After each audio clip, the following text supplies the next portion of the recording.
oke? Jangan desak aku.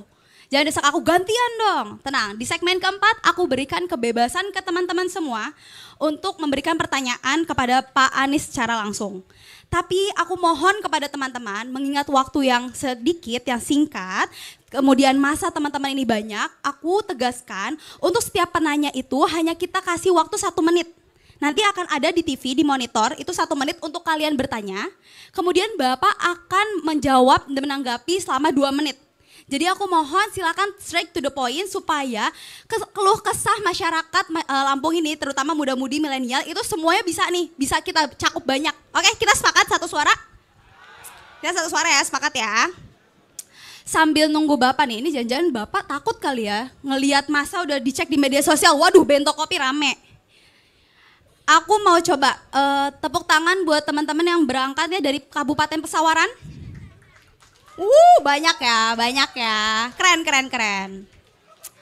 Tepuk tangan buat teman-teman yang datang dari kota metro. Rame. Tepuk tangan buat teman-teman yang datang dari Universitas Lampung. Kebetulan aku merupakan alumni Universitas Lampung jurusan hukum nih. Jadi ini adik-adik, kakak-kakak mohon izin ya. Jadi aku cukup common ya dengan kehidupan di Lampung selama beberapa tahun. Jadi mungkin isu kita tuh sebenarnya sama. Pusing, transportasi susah, jalanan jelek, kerjaannya makan ayam geprek ya kan. Jadi nanti kita sambil nunggu Bapak ya, kita intermezzo dulu. Tadi kita sepakat ya, oke? Untuk di segmen 4, teman-teman hanya diberikan 1 menit, oke? Terus mana lagi nih daerah-daerah Lampung yang datang dari Way kanan. Ada, hebat loh, keren. Atau ini panasnya karena matahari ya, mau kita bikin panas lagi dengan orasi-orasi atau penyampaian aspirasi, kayak dari tadi ada nih yang angkat tangan. Kita sepakat ya teman-teman ya? Oke Mas, boleh. Tepuk tangan semuanya. Cek. Bismillahirrahmanirrahim. Assalamualaikum warahmatullahi wabarakatuh. Teman-teman semua, di sini saya lihat rata-rata generasi milenial dan generasi Z di sini. Umurnya mungkin rentang 18 sampai 26 tahun atau 28 tahun. Teman-teman semua, saya tegaskan untuk sadar bahwa pemilu ini akan menentukan nasib kita sebagai generasi milenial ke depannya nanti. Karena apa? Pemilu ini dikuasai oleh generasi-generasi seperti kita. 60% suara pemilu tahun 2024 ditentukan di tangan generasi milenial seperti kita. Teman-teman semuanya yang ingin melakukan, yang ingin mengintervensi dan ingin mengelaborasi perubahan, saatnya di pemilu ini generasi milenial lah yang menentukan arah perubahan Indonesia ke depannya nanti. Bukan dengan gimmick goyang-goyang dan joget-joget, bukan dengan gimmick bermasyarakat, tapi dengan ide dan gagasan yang ditawarkan kepada milenialnya. Setuju? Terima kasih. Oke, terima kasih Mas siapa tadi? Mas Leo, terima kasih. Teman-teman, sebagai informasi tambahan, acara Desak Anies Lampung kali ini kita live ya di Metro TV dan di beberapa channel. Aku mohon kepada teman-teman untuk patuhi rules yang tadi telah aku bacakan. Kemudian buat teman-teman yang masih merokok, walaupun ini ruang terbuka, aku ingatkan sekali lagi untuk tidak merokok. Kecuali asapnya mau ditelan atau putungnya mau ditelan juga. Oke? Masih kurang panas ya. Kira-kira masih ada nggak yang mau menyampaikan nih? Kurang panas, mau Masnya? Boleh Mas.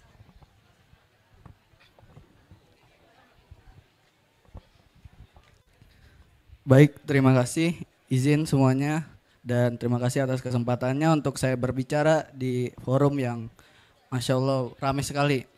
Assalamualaikum warahmatullahi wabarakatuh. Sebelumnya perkenalkan, nama saya Yusuf Zakira Divan, saya dari Universitas Lampung. Oke teman-teman, hari ini dan hari-hari ke depan kita akan berada dalam situasi, suasana, dinamika, dramatisasi, ketegangan, dan macam-macam situasi menjelang pemilu tahun 2024 ini teman-teman. Nah, pemilu itu merupakan hal fundamental, atau hal yang penting. Jangan dianggap sebagai sebelah mata saja teman-teman. Apalagi yang sudah disampaikan tadi bahwa penentu suara pada Pilpres adalah didominasi oleh kaula muda. Nah, dari 3 kandidat calon ini, mari kita tentukan pilihan kita, mari kita gunakan hak kita untuk menentukan arah bangsa dan arah negara ini ke depannya teman-teman. Dan gunakan rasionalitas atau membandingkan supaya kita tahu dan kita bisa membedakan mana ini asam folat dan mana ini asam sulfat.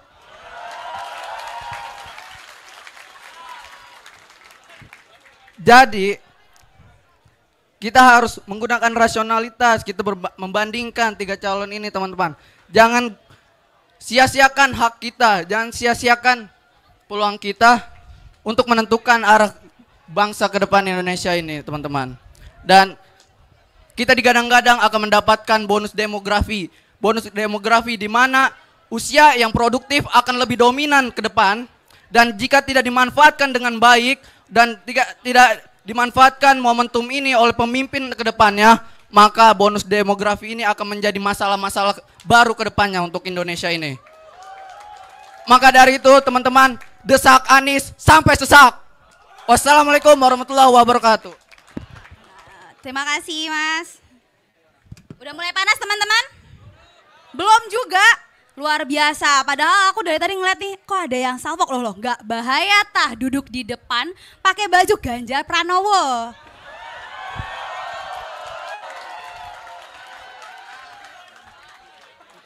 Aku baru sadar loh setelah beberapa menit kita mulai acara. Oke.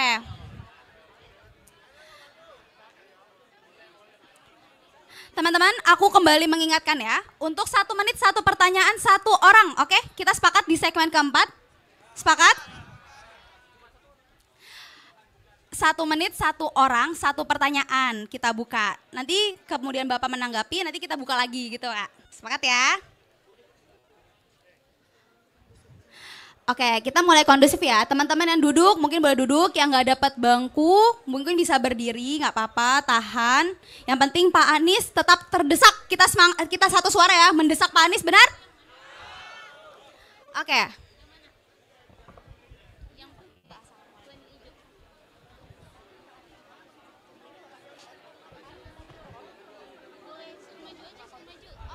Teman-teman yang di belakang mungkin berdiri, daripada pengap boleh maju aja, berdiri di depan biar Pak Anies makin terdesak. Oke.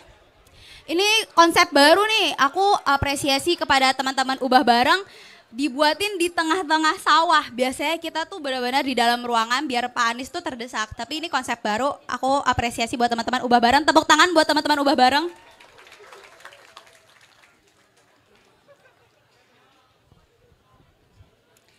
Ini makin nggak siap ya, kayak dari tadi lehernya tuh udah jadi jerapah semua. Nih mana Pak Aniesnya, nggak kelihatan hidungnya.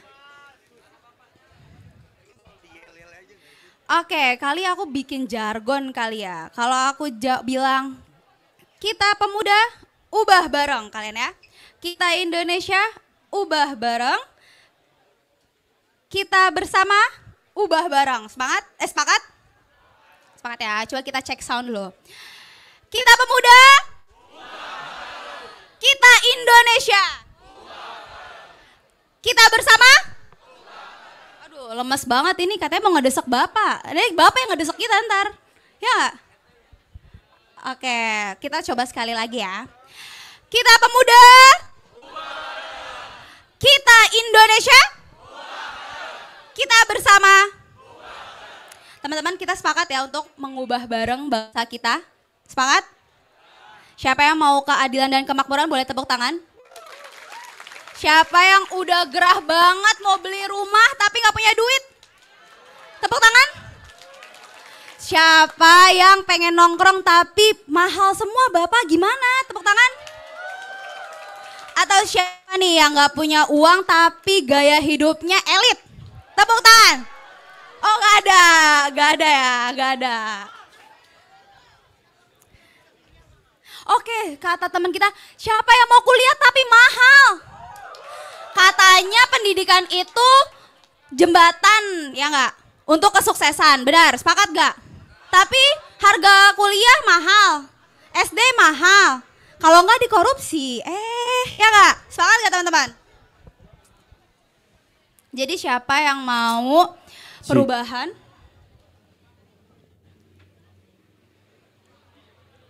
Siapa yang mau perubahan? Boleh tepuk tangan? Tepuk tangan mulu ya, siapa ya?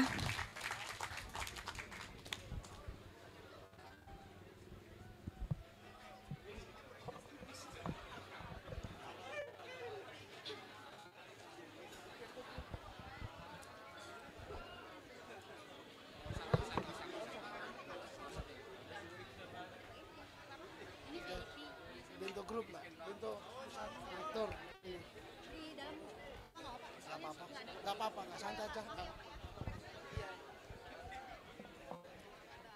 Teman-teman boleh tepuk tangan siapa yang dari kemarin menantikan desak Anies di Lampung? Siapa yang tadi di perjalanan, jalanannya jelek? Semua jelek ya? Soalnya aku udah lama nggak ke Lampung. Kemarin kebetulan tidur di perjalanan, jadi nggak sadar tuh jalanan jelek atau enggak. Tapi tadi berarti teman-teman datang ke sini jalanan masih jelek. Mau perubahan nggak? Mau desak Pak Anies. Tadi teman-teman siapa yang makan siangnya masih mahal? Ada yang masih mahal makan siangnya? Atau mama, ibu, bapak di rumah ngeluh bensin mahal? Iya benar. Siapa yang mau ujian tapi nggak bisa gara-gara UKT atau uang SPP-nya mahal? Mau terus kayak gitu? Kamu orang mau kayak gitu? Aduh, nggak mau ya? Oke, kita...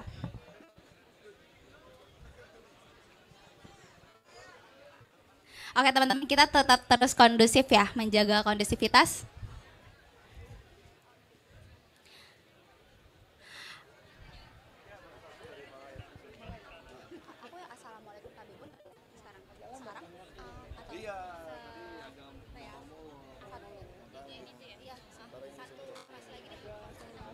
Oke teman-teman, karena katanya Bapak udah deket, tapi ternyata masih sepoi-sepoi nih teman-teman. Aku takut kalian ngantuk ya. Kita kasih kesempatan satu orang lagi untuk orasi. Siapa yang mau? Siapa? Boleh, boleh, boleh. 1 menit ya Kak, 1 menit ya. Cek. Sebelumnya Assalamualaikum warahmatullahi wabarakatuh. Izinkan diri, perkenalkan saya Mas AVI, saya perwakilan dari YIN Metro. Sini pada ini untuk orasi menyampaikan inspirasi terkait diskusi pada kesempatan hari ini. Alhamdulillah kesempatan hari ini kita manfaatkan untuk menguliti capres-cawapres hari ini. Semangat! Semangat! Tidak diciptakan seorang pemuda di tanah Lampung ini untuk tunduk terhadap kekuasaan. Semangat! Tidak diciptakan seorang pemuda di tanah Lampung ini untuk diam terhadap keberbrokan. Semangat! Hidup mahasiswa! Hidup mahasiswa! Hidup mahasiswa! Wassalamualaikum warahmatullahi wabarakatuh. Oke teman-teman, kita kedatangan tamu spesial nih, Pak Bang Tobas kita sebut ya. Bang Tobas boleh ngasih? Oke, kita panasin dulu sedikit ya. Hidup rakyat! Hidup rakyat! Hidup rakyat! Hidup mahasiswa! Hidup mahasiswa! Hidup mahasiswa! Teman-teman sekalian, di Lampung ini beberapa waktu yang lalu kita mendapatkan satu keadaan di mana ruang demokrasi kita mulai tertutup. Kebebasan berpendapat kita mulai tertutup, mulai terbelenggu. Karena itu kita harus apa? Kita harus lawan. Karena apa? Demokrasi inilah yang membangun negara kita. Kita bisa menjadi begini karena demokrasi. Republik ini adalah milik rakyat, bukan milik sebagian orang. Bukan milik kelompok-kelompok tertentu. Karena itu jangan mau kalau demokrasi kita direnggut. Kita butuh suatu perubahan. Dan anak-anak muda, negeri ini, bangsa ini, republik ini didirikan, dimerdekakan oleh gerakan kaum muda. Kaum muda lah yang menggerakkan negara ini menjadi negara Indonesia. Karena itu tantangan buat kita semua agar perubahan terjadi saat ini untuk Indonesia yang lebih baik lagi.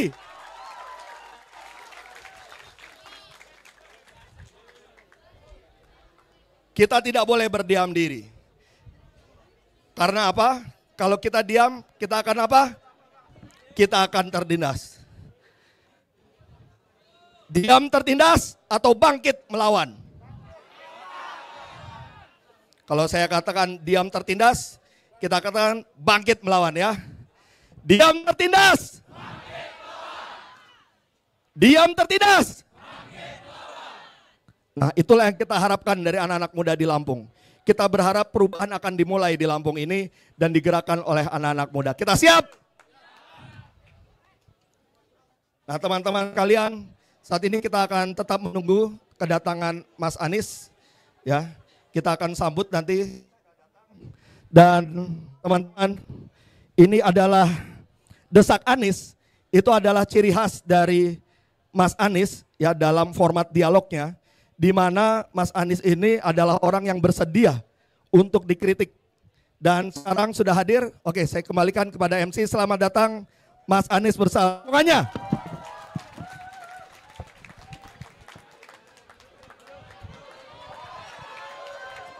Boleh kondusif? Boleh kondusif dulu teman-teman? Ya, oke. Dari tadi, halo, tepuk tangan buat yang masih dengar suara aku. Tes.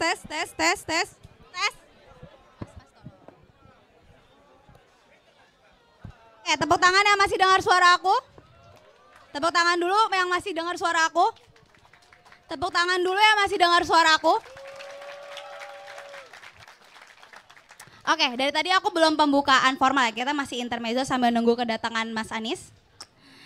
Aku mulai ya. Assalamualaikum warahmatullahi wabarakatuh. Tabi pun, api kabar sekali. Selamat datang di acara Desak Anies Lampung.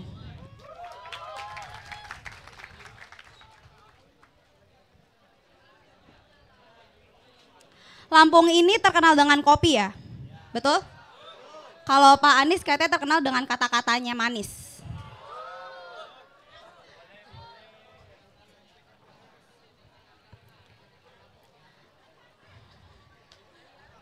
Oke, kita menunggu kedatangan Bapak, benar? Bapak sudah mendarat?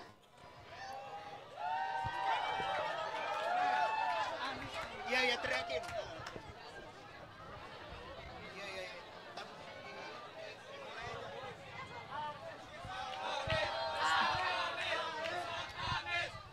Anies, desak Anies, desak Anies, Desak Anies, desak Anies.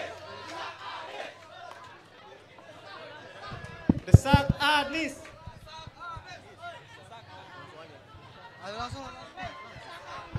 Desak Anies, desak Anies, desak Anies, desak Anies, desak Anies, desak Anies. Kelamaan Bang Anies. Gak sabar ya Mas ya.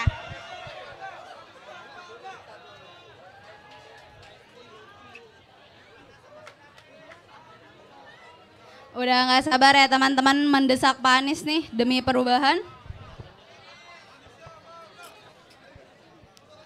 Jangan desak Manda, desak Anies. Oke. Oke, selamat datang di Desak Anies Lampung. Kita langsung sambut Anies Baswedan. Desak Anies, desak Anies, desak Anies, desak Anies, desak Anies, desak Anies, desak Anies, desak Anies, desak Anies, desak Anies, desak para mahasiswa yang merindukan kejayaan.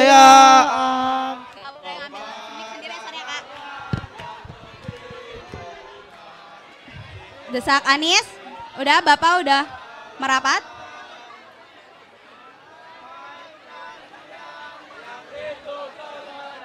Oke teman-teman, karena perjalanan jauh Bapak mampir dulu ke toilet ya.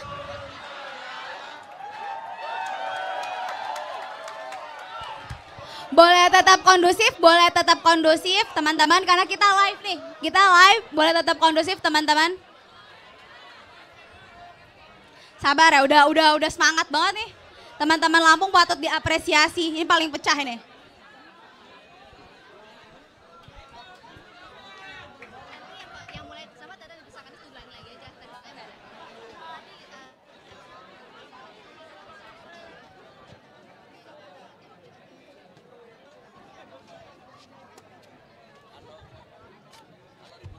Halo Ridwan TV.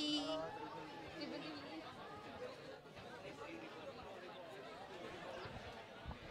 Bapak di mana? Oke teman-teman, mohon maaf ya sebelumnya. Kita harus tetap jaga kondusivitas ya.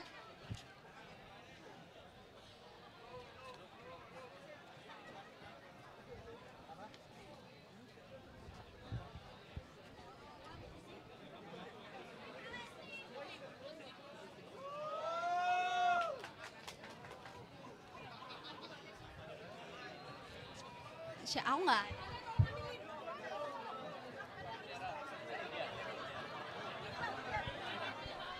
Oke teman-teman. Waduh. Pak Anies sudah mau menduduki meja panas. Desak Anies, desak Anies, Desak Anies, desak Anies, desak Anies, desak Anies, desak Anies. Teman-teman yang lain suaranya. Desak Anies, desak Anies, desak Anies, desak Anies, desak Anies, desak Anies. Desak Anies, Desak Anies, desak Anies, desak Anies, desak Anies. desak Anies, desak Anies.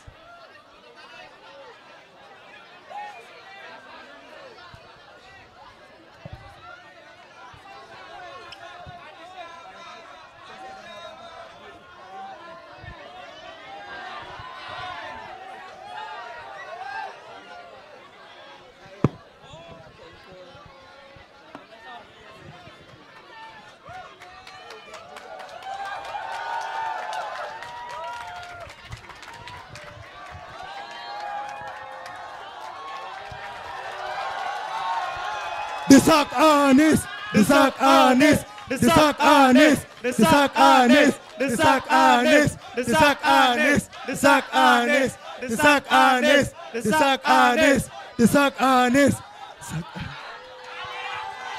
Oke. Oke. Bapak boleh duduk dulu, istirahat dulu, minum dulu. Oh, oke baik boleh Pak. Cek. Oke. Izin kawan-kawan semua, izin Mbak. Boleh izin nggak kawan-kawan ada intervensi semua. apapun kita. Saya dari di sini, saya dari Ketua Dema Fakultas Syariah. Mohon maaf sebelumnya. Di sini kami dari undangan mendapatkan undangan. Oke, pukul kita masuk ya. 14.30. Ya betul. Nah 14.30, tapi di sini saya meminta atensi dari Pak Anies. Kenapa dia bisa hadir telat? Ya, Dan karena- saya tanyakan, Pak Anies di sini siap berapa jam, Pak? Oke, siap. Terima kasih Mas. Nanti aja. Oke.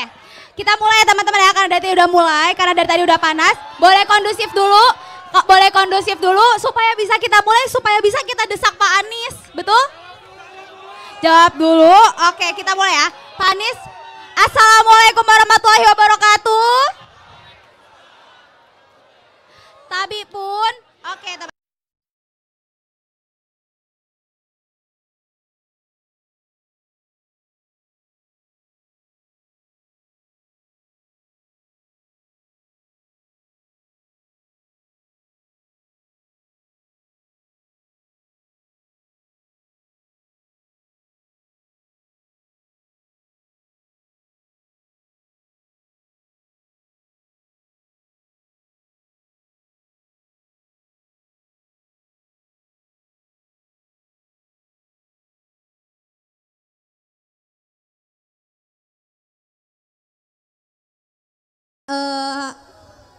Gimana perjalanannya Bapak?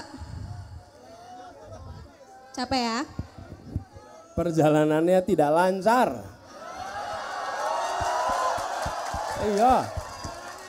Iya. Saking ramenya kalau mau keluar dari tempat susah sekali. Minta maaf jadinya datang terlambat di tempat ini. Ya. Jadi iya.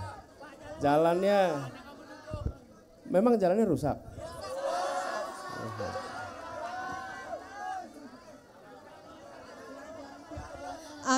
Oke, udah bisa kita mulai. Sudah terjawab ya, karena tadi di perjalanannya sulit. Oke, terjawab ya. Pak Anies. Ya, jadi minta maaf kami datangnya terlambat. Kalau menurut jadwal kita 15.15, kita terlambat 30 menit lebih. Mohon dimaafkan karena memang tadi kami dari Lampung Tengah dan setiap kali acara luar biasa teman-teman saudara-saudara kita di Lampung ini selalu menyambut dengan hangat. Terima kasih. Tapi konsekuensinya jadi delay. Jadi mohon dimaafkan datangnya terlambat di sini ya. Mulai Pak Anies. Pak Anies izin memperkenalkan diri, nama saya Amanda Putra Amelia. Saya akan memandu acaranya kali ini. Desak Anies ini kebetulan ada di Jakarta, di Bandung, di Jogja, Medan, Banjarmasin. Tapi teman-teman Lampung nggak mau kalah nih Pak. Mereka menyuarakan banyak banget komen minta di Lampung dan siap mendesak Anies, benar? Oke, kita langsung masuk segmen pertama ya. Yaitu gimana Nis?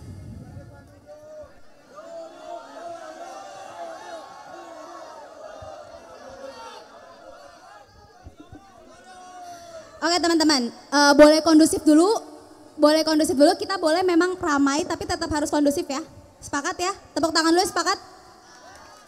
Oke, sebagai informasi tambahan, Bapak Anies Baswedan mendapat gelar adat sebagai Tuan Penata Negara di pemerintahan Kabupaten Tulang Bawang Barat berdasarkan rekomendasi Pepung Adat Marga 4 Kabupaten Tulang Bawang Barat pada tanggal 29 April 2022 atas kontribusinya memajukan Tulang Bawang Barat dengan mengirimkan pengajar muda Indonesia mengajar sejak tahun 2010. Kita tepuk tangan dulu apresiasi kepada prestasi Pak Anies. Pak Anies izin mungkin di Medan panggilannya Bang, kalau di Bandung kemarin panggilannya Kang, kalau Lampung punya panggilan sendiri namanya Kiai. Betul, sepakat?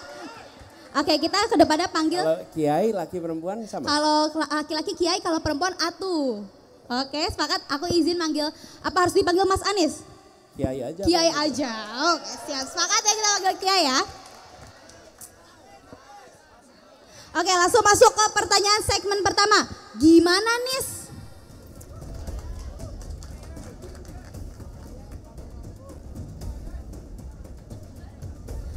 Pak Anies, Kiai Anies, untuk segmen pertama ini kita berikan 2 pertanyaan yang diangkat dari isu lokal ya. Pak Kiai bisa menjawab dalam 2 menit. Kita langsung mulai aja ya. Pertanyaan pertama. Kiai Anies, ini langsung aku bacain dulu nanti baru ke segmen keempat dibacakan teman-teman langsung. Kiai Anies masih ingat gak tentang kasus yang sempat viral karena ada yang mengkritik tentang Lampung, khususnya terkait jalanan Lampung yang selalu rusak. Kalau berdasarkan data BPS, Lampung peringkat 3 provinsi dengan jalanan rusak berat terbanyak di Indonesia, Kiai.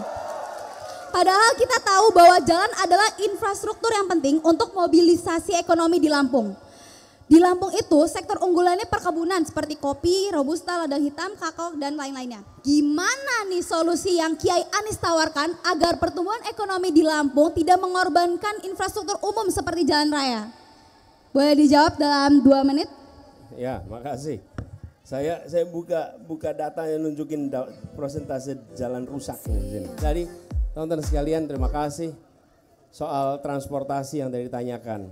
Kita memang harus memberikan porsi yang cukup. Jangan hanya membangun jalan berbayar tapi melupakan jalan tak berbayar yang ada di seluruh Indonesia. Oke? Karena itulah saya tadi makanya langsung lihat datanya. Di Indonesia ini 52% lebih jalan daerah dalam kondisi buruk. Hari ini 52%, dan saya dengar di Lampung tadi ya termasuk nomor 3 dari seluruh Indonesia. Ya, itulah sebabnya mengapa kami berorientasi ke depan itu bukan hanya meneruskan program jalan berbayar yang itu hanya untuk kendaraan roda 4 ke atas, sementara yang pada punya motor nggak bisa menikmati jalan berbayar, tapi kami justru ingin membangun moda transportasi alternatif yang kita sudah miliki. Kenapa tadi kita ngomong tentang kereta api?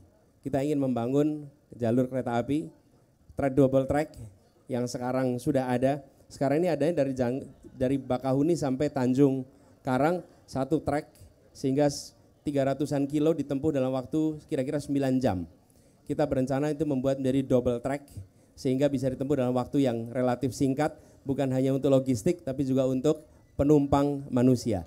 Dan kendaraan pribadi, kendaraan itu yang menggunakan jalan, ini alokasi anggarannya harus proporsional supaya prinsip keadilan terpenuhi. Ini prinsip yang kami selalu pegang ketika kami bertugas. Satu kata aja, keadilan. Dan ketika keadilan itu diterapkan dalam mobilitas, maka pertanyaannya apakah kita mengalokasikan anggaran yang cukup antara jalan berbayar dengan jalan yang tak berbayar. Bila kita tidak alokasikan cukup, maka yang menikmati jalan kita hanya yang memiliki mobil roda 4 ke atas. Sementara roda 2 ke bawah, roda 4 ke bawah mereka tidak bisa menikmati. Jadi justru itu perbaikan jalan dan memastikan jalan tak berbayar lebih diberikan perhatian oleh pemerintah. Gitu jawabnya. Tepat waktu sekali Kiai Anies menjawab ya. Tapi juga saya kebetulan ingat, nah ini ada, saya boleh kenalkan sedikit ngomong soal moda kereta api.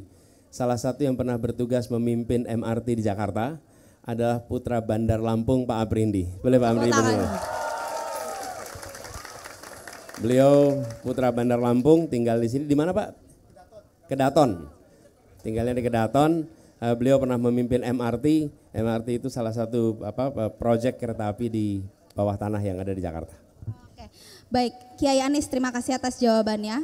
Tapi tetap ya teman-teman, kita akan tagih janji Kiai Anies bahwa pembangunan jalan tidak berbayar. Oke, sepakat? Ini teman-teman ratusan orang di sini menjadi saksi ya. Oke Kiai, siap ke pertanyaan kedua ya Kiai ya. Pertanyaan kedua, sepanjang Januari sampai Juli 2023, Dinas Pemberdayaan Perempuan dan Perlindungan Anak Lampung mencatat 307 kasus kekerasan dan pelecehan. Yang mana mirisnya lagi kasus ini terjadi di wilayah terdekat mereka, yaitu rumah atau sekolah. Gimana nih Kiai Anies untuk menciptakan ruang aman bagi anak-anak dan perempuan? Boleh ditanggapi 2 menit. Ya. Ada 4 kelompok di masyarakat yang harus mendapatkan perlindungan dan perhatian ekstra. 4 kelompok. 1 tadi disebutkan adalah perempuan, khususnya ibu hamil. Yang kedua adalah anak-anak. Yang ketiga adalah lansia. Yang keempat adalah penyandang disabilitas. 4 kelompok ini itu harus ada perhatian ekstra, fasilitas ekstra karena mereka rentan atas masalah. Nah, saya ingin sampaikan bukan akan ya, tapi ini yang kami kerjakan. Di Jakarta punya fenomena yang sama.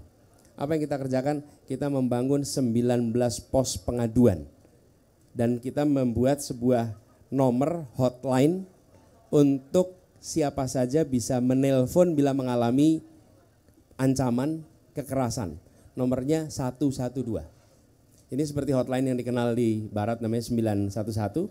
Ini 112, sehingga di mana saja, kapan saja ada peristiwa, tahu kemana harus lapor. Dan ketika mereka menghubungi, maka akan disiapkan bantuan, bahkan disiapkan safe house. Ada safe house, kita siapkan safe house untuk dilindungi. Dan bila ternyata mereka alami kekerasan dan harus mendapatkan visum, ketika mereka memproses visum itu, seluruh biayanya ditanggung oleh Pemprov DKI Jakarta, walaupun KTP-nya bukan DKI. Kenapa? Saya itu sering sampaikan, kenapa sih pelayanan negara berbasis KTP? Semuanya rakyat Indonesia. Jadi tidak usah lagi berbasis KTP. Kalau ada rakyat Indonesia mengalami ancaman, maka tugas negara memberikan perlindungan tanpa tanya Anda berasal dari mana. Ya. Nah, pendekatan serupa yang kita harus lakukan. Sehingga ketika korban mengalami kekerasan, dia tahu kemana harus lapor. Dan institusi yang punya tanggung jawab untuk mengelolanya, tahu SOP-nya dan tahu langkah yang harus dikerjakannya. Oke Kiai, tepat waktu lagi ya. Udah waktunya habis. Cukup terdesak Kiai? Saya ini dipanggil Kiai rasanya kayak jadi Kiai Ustadz gitu. Pak Kiai gitu kan. Enggak, tapi kan Yai, oke baik. Yai. Kebetulan Manda ini juga lulusan Universitas Lampung, jadi cukup kapan dengan bahasa panggilan. Oke, kita langsung udah cukup jadi terdesak. Saya panggilnya Atu. Atu, oke, kita belum salah Pak. Atu siapa? Atu Amanda. Yai Anies, oke? Yai, gak usah banyak basa-basi karena kita butuh gagasan, kita butuh perubahan. Kita langsung masuk segmen kedua, spill dong Nis.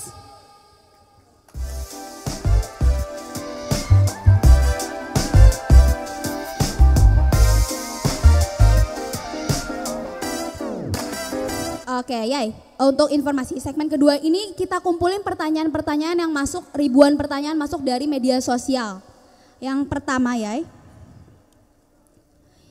Bapak selalu bilang akan membuat pendidikan tinggi menjadi lebih terjangkau. Emang caranya seperti apa, Pak? Buktinya apa? Oke, boleh ditanggapi, Yai Anis? Ini banyak yang masih mahasiswa ya di sini. Banyak mahasiswa. Ya. Ya, jadi gini, nomor satu, cara pandang pemerintahnya diubah. Jangan memandang pendidikan dan biaya pendidikan, pengeluaran pendidikan itu sebagai biaya. Pandang itu sebagai investasi, nomor satu. Terus yang kedua, jangan pandang pendidikan sebagai sebuah industri. Kalau pendidikan dipandang sebagai industri, maka kita akan mendorong industrialisasi pendidikan tinggi. Dan bila itu dikerjakan, maka kita akan memandang mahasiswa sebagai konsumen jasa pendidikan. Dan apa yang terjadi? Nanti mahasiswa yang menjadi konsumen jasa pendidikan, kemudian hari dia akan menjajakan ilmu pengetahuan kepada orang-orang yang mau membayarkan paling mahal atas ilmu yang dimilikinya. Oke? Yang terjadi kemudian itu komersialisasi yang menempel dalam pikiran anak muda. Kenapa? Saya bayar kuliah mahal, saya dapat ilmunya, nanti saya akan jajakan ilmu saya kepada orang yang akan membayar paling tinggi. Unsur pengabdian hilang, unsur idealisme hilang. Padahal perguruan tinggi dalam sejarahnya di Republik ini adalah supplier pejuang untuk perubahan. Dari mulai zaman Belanda sampai ke depan. Karena itu menurut saya harus dikembalikan ini. Caranya apa? Alokasi anggaran yang lebih besar. Sehingga beban yang harus ditanggung oleh keluarga turun. Hari ini kita punya program banyak, pemerintah punya untuk masyarakat berlatar belakang keluarga ekonomi lemah. Masalahnya yang ekonomi lemah banyak bantuannya, yang di tengah ini yang nggak bisa dapat apa-apa, betul kan? Yang di tengah mereka kaya bukan, tapi miskin juga tidak. Nah, jika kita suntikkan dana lebih besar ke pendidikan tinggi, maka beban yang harus ditanggung keluarga berkurang. Nah, ini yang kami ingin dorong ke depan. Dengan cara seperti itu, maka yang berada di kampus, pengelola kampus tidak diorientasikan untuk mencari biaya operasionalnya. Karena begitu mereka mencari biaya operasional, mereka bukan pedagang, mereka bukan entrepreneur. Yang paling gampang adalah bebankan biaya itu kepada mahasiswa. Dan begitu dibebankan pada mahasiswa, terjadilah praktek tanpa disengaja industrialisasi pendidikan tinggi, kira-kira begitu. Oke, Kiai. Emang ya, Yai Anis ini terkenal kata-katanya manis, Yai, katanya. Balihonya aja yang nggak ada. Tapi Yai, banyak baliho tanpa gagasan sama aja omdo. Bener gak? Sepakat. Masalahnya Yai Anis punya gagasan gak? Betul? Oke, kita lanjut ke pertanyaan kedua. Dari akun Gamapila. Yai Anis, kalau jadi presiden, privilege apa yang sebenarnya anak Bapak bisa dapatkan tapi tidak diizinkan mendapatkannya? Digunakan, sorry.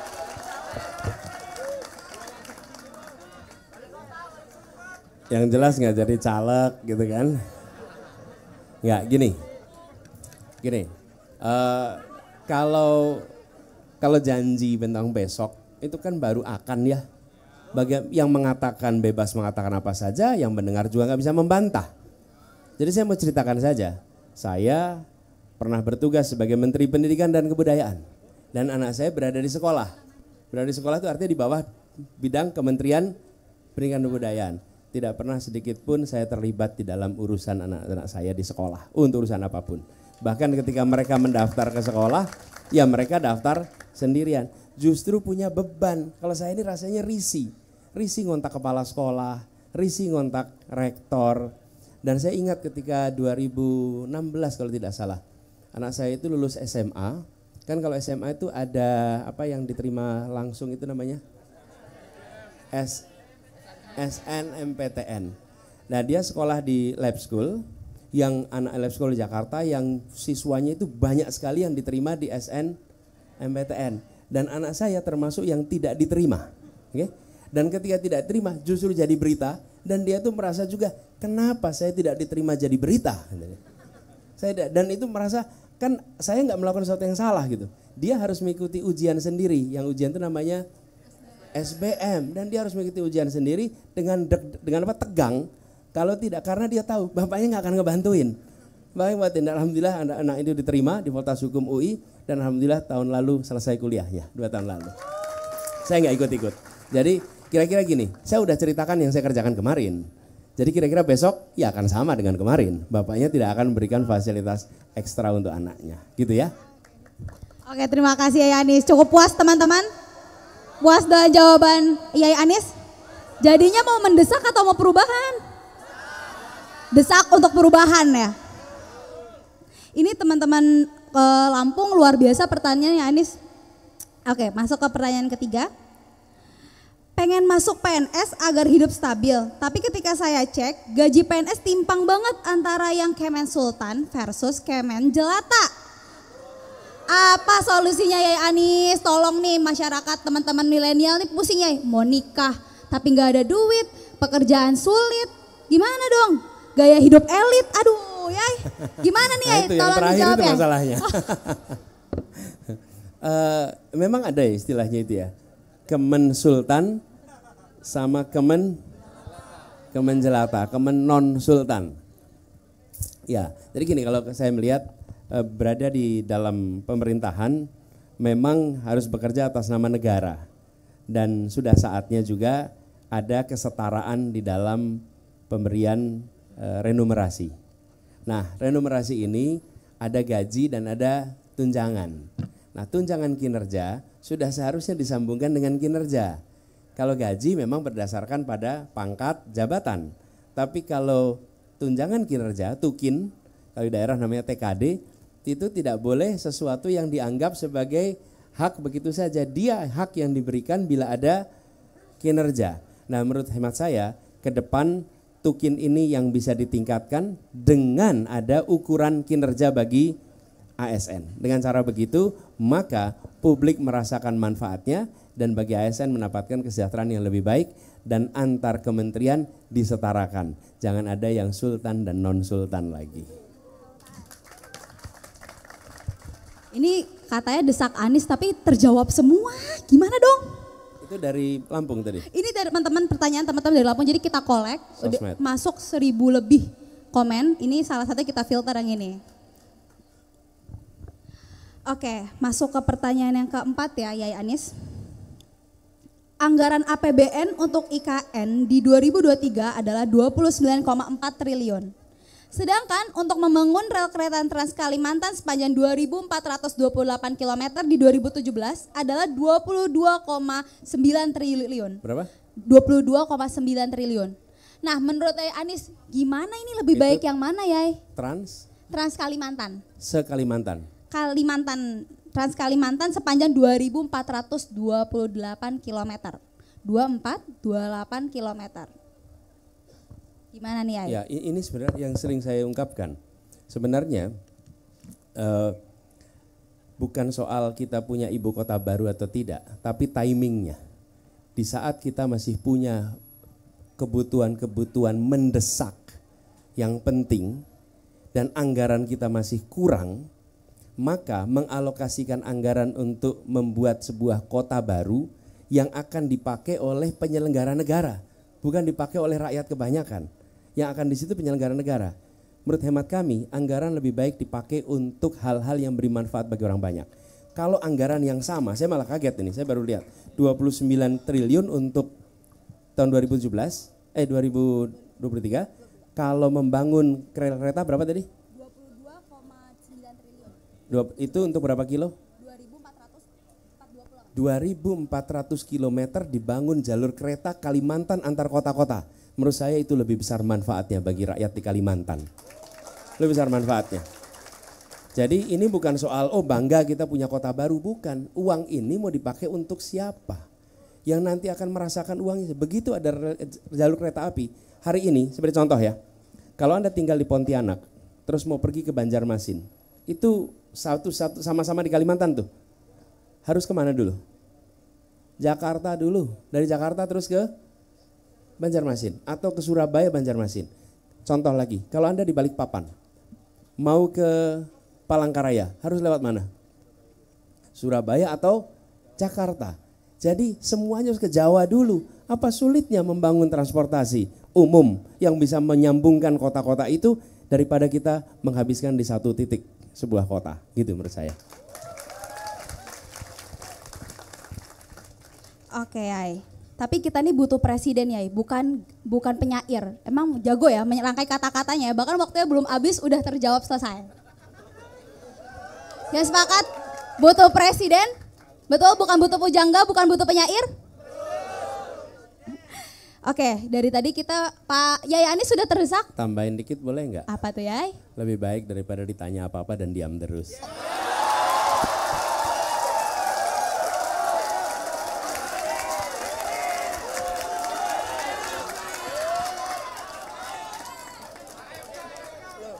Kita ini gimana coba? Ditanyain, ini kan lucu nih. Ditanyain, jawab, dibilang ini berkata-kata. Kalau nggak jawab gimana? Namanya juga pertanyaan. Memang dijawab pakai apa pertanyaannya? Jadi kalau nggak dijawab salah. Kalau dijawab dibilang bermain kata-kata. Bilang itu argumen kok gitu. Argumen. Tapi dibalik itu semua lebih baik menerima pertanyaan dan dijawab daripada banyak pertanyaan dan tak pernah berkata-kata.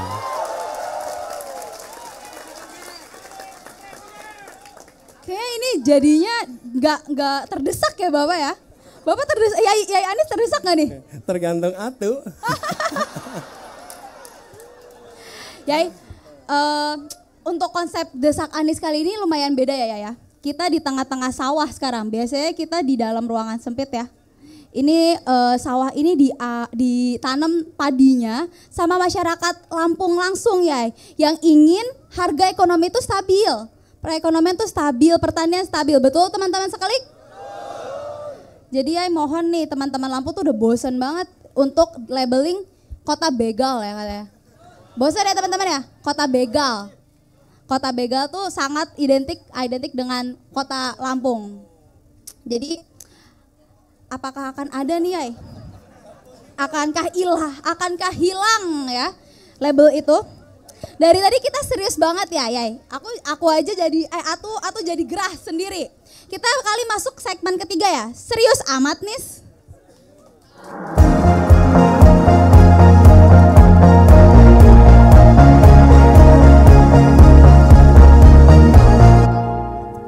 Oke, Yai.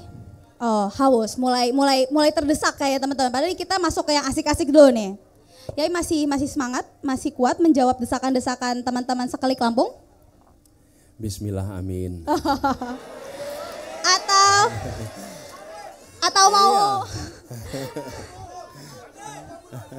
Atau mau joget dulu sedikit biar rileks? Oh nggak bisa. Oh Yai Anis nggak bisa joget katanya. Iya. Pinternya di kata-kata aja. Kalau ada gagasan tak perlu berjoget.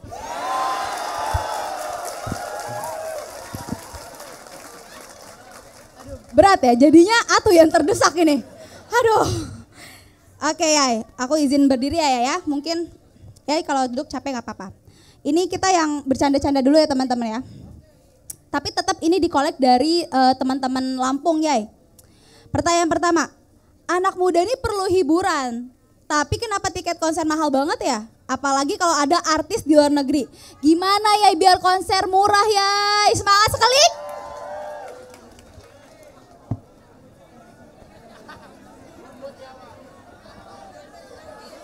Wah, ini baru. Gini, kita harus bikin lebih banyak tempat untuk konser, lebih banyak.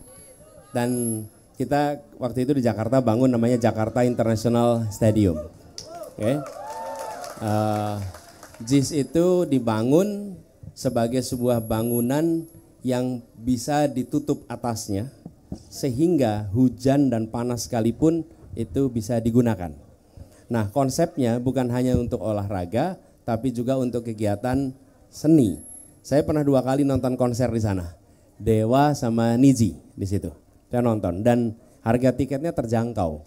Nah, kami melihat bila kita punya lebih banyak lagi tempat-tempat seperti itu, maka kita lebih kompetitif kemudian. Dan kalau itu kompetitif, maka insya Allah harganya akan bisa lebih murah. Jadi fasilitas-fasilitas konser seperti itu harus ditambah.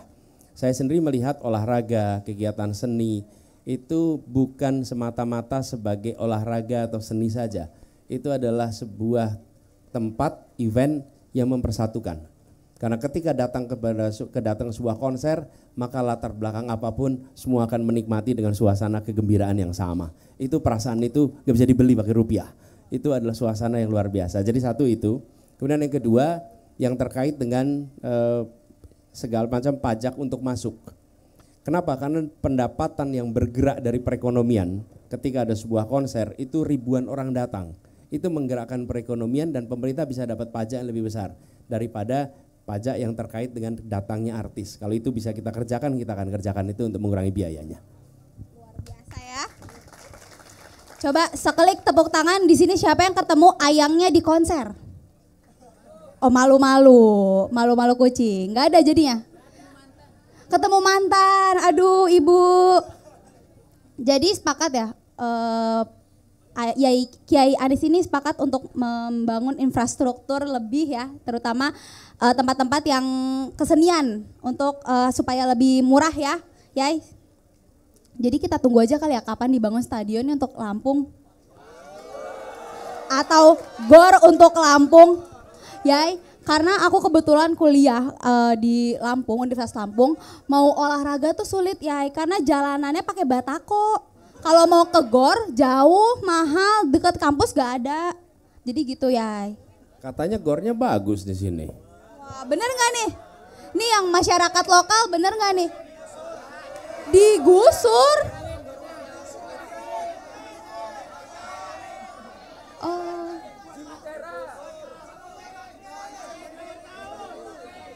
Jadi sepakat ya, sekelik Lampung sepakat untuk pembangunan GOR atau stadion? Kita nantikan ya, semoga Yai Anies ini terbukakan pemikirannya kayak oke, Lampung kita buat stadion, kita tunggu berita itu ya sekelik. Ya nanti kita, gini, saya tentu akan cek, tapi saya tidak mau memberikan janji yang kita belum lakukan kelayakan studinya. Betul kan? Disclaimer ya, ini nggak ada janji ya. Betul, kadang-kadang kita gini, pokoknya sampaikan dulu, tepuk tangan soal nanti pelaksanaan nomor kedua. Tidak, pelaksanaan nomor satu, janji juga nomor satu.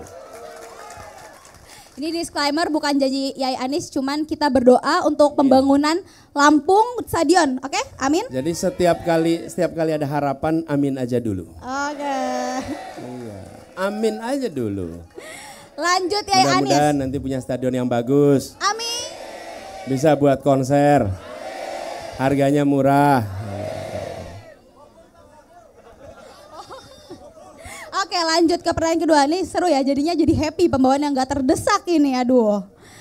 Pak Anies, kita ini udah ngerjain tugas sampai malam, kurang tidur. Ada nggak ya program untuk bantu anak-anak muda kayak kita dapetin skincare terjangkau? Kita juga mau glowing Pak Anies. Luar biasa teman-teman, Lampung ini out of box.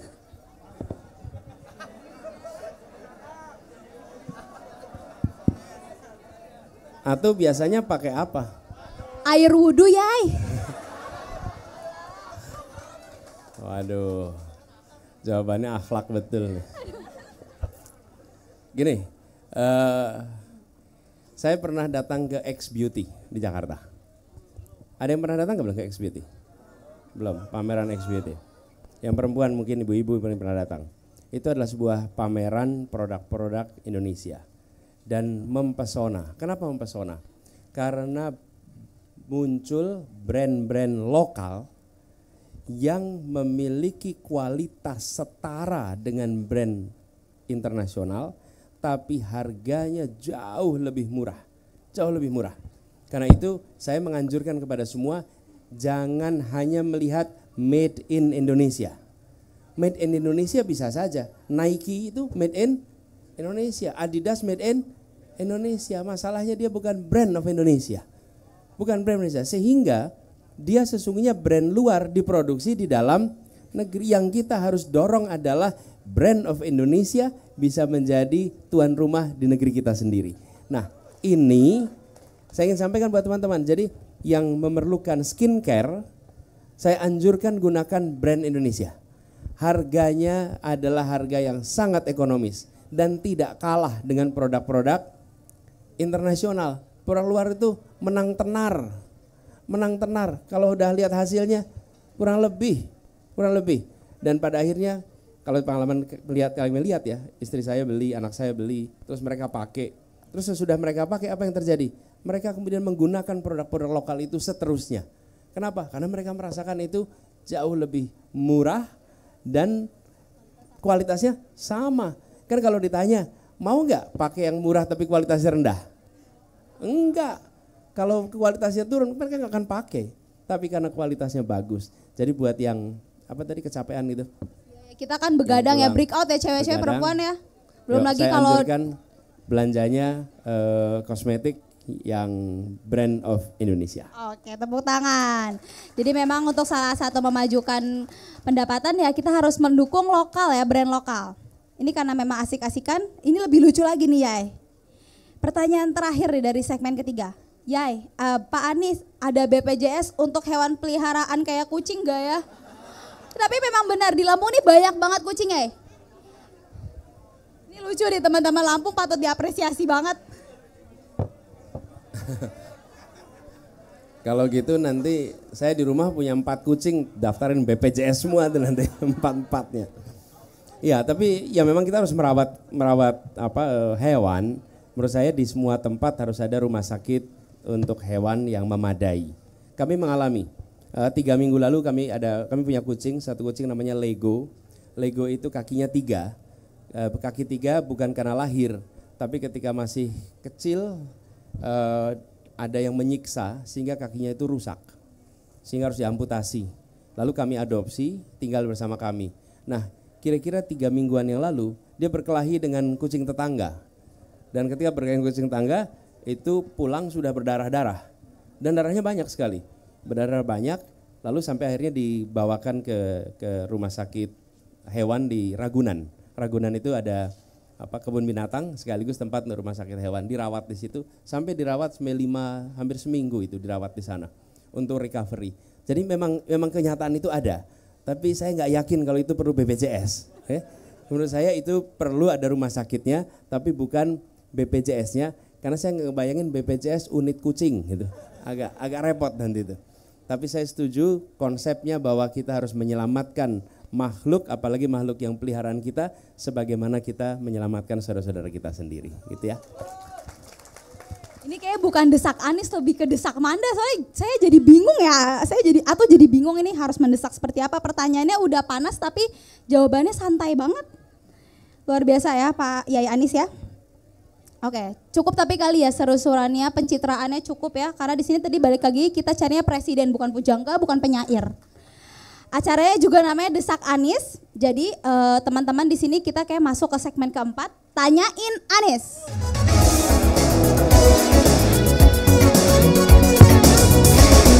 Oke, ini aku izin berdiri ya. Ini benar-benar segmen yang paling ditunggu-tunggu oleh semua umat nih. Aku ingatkan lagi untuk 1 menit 1 orang, kalau memang melebihi aku izin cut ya. Oke. Panitia, aku mohon dibantu untuk pilih orang-orangnya ya. Nanti aku takutnya ini. Dalam hitungan 1 yang ketiga ya. Mungkin aku bagi segmen dulu gini ya. Satu itu ya. Dari sini dulu. Aku dalam hitungan 1 ketiga ya. 1 turun dulu. Biar kayak BBM turun harganya ya. Amin. Oke, dalam hitungan 1 ketiga. 1. Mana nih panitia, boleh dibantu? Ini kali ya. Cek. Boleh maju ke depan nih. Oke, 1 menit dari sekarang ya, kita bisa lihat di monitor. Izin Yai Anies.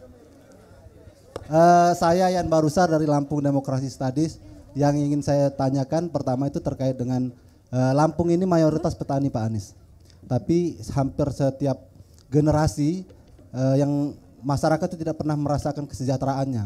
Nah, bagaimana sistem yang akan Pak Anies bangun ke depan kalau Bapak jadi presiden untuk menciptakan kestabilan harga agar kemudian para petani bisa mendapatkan kepastian setiap hasil buminya akan dijual. Karena kan setiap hasil bumi naik atau tinggi, maka kemudian harganya turun. Hukum ekonominya kan begitu. Kalau barangnya sedikit, maka harganya naik. Nah, itu kan akibatnya setiap tahun pendapatan para petani kopi, padi, lada dan lain-lain itu sama saja. Jadi kesenjangan sosial itu tetap terus dirasakan oleh para petani khususnya di Lampung. Begitu Pak Anies. Terima kasih. Yan Barusal, Pak. Panggilannya Cur. CUR.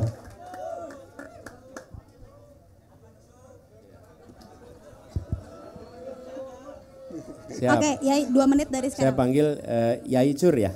Siap, Yai Anies. Ya, Yai Cur. Terima kasih. Ini sebabnya mengapa kami berpandangan anggaran pemerintah itu tidak dialokasikan untuk membangun food estate, tapi justru untuk kontrak farming. Ya, apa artinya kontrak farming? Kontrak farming itu bukan mengontrak petani sebagai buruh, bukan. Tapi petani melalui Gapoktan atau melalui koperasinya itu menghasilkan produksi beras, gabah ya. Kemudian ada pembeli yang memiliki kontrak kerja selama tahun yang disepakati. Kami pernah mengerjakan itu, Yai Cur, di Jakarta. Jadi kami di Jakarta itu kan nggak punya sawah, tidak punya produksi beras. Jadi kami bekerja sama dengan Gapoktan, dengan koperasi, kerjasama kontrak 5 tahun, disepakati range harganya. Paling rendah berapa, paling tinggi berapa, selama 5 tahun. Nah, dengan adanya kontrak itu, petani itu menanam dengan rasa tenang.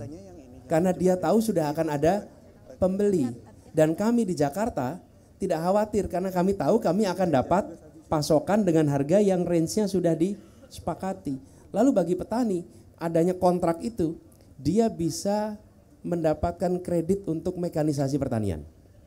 Dan dia bisa ke bank BRI unit desa, kalau sampai perlu pinjam, punya kontrak tuh. Bahwa akan ada yang membeli dengan harga yang sudah disepakati. Jadi kontrak itu menenangkan petani, menenangkan juga bagi kami yang membeli. Nah, itulah yang disebut sebagai kontrak farming.